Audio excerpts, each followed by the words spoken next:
Hi everyone. Good morning అందరికీ. ఈరోజైతే మేము ఎగ్ బుర్జీ చేస్తున్నాము. అందుకే ఫస్ట్ ఆనియన్ అనేది బాగా ఫ్రై చేసాము. ఆ తర్వాత టమాటా వేసాము. టమాటా వేసి బాగా కలిపేసి ఒక 2 మినిట్స్ మూత వేసి కప్పేసాము. ఒక 2 మినిట్స్ తర్వాత మళ్ళీ ఆ మూత తీసి చూసాము. బాగా ఫ్రై అయిపోయింది.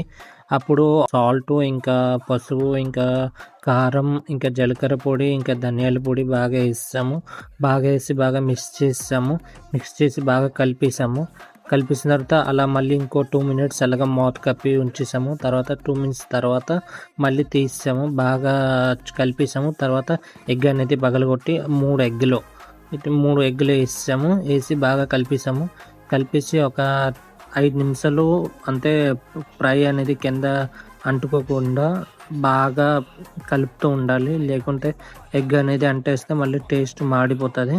అందుకే బాగా ఫ్రై చేసాము. ఒక 5 నిమిషాలు బాగా అవి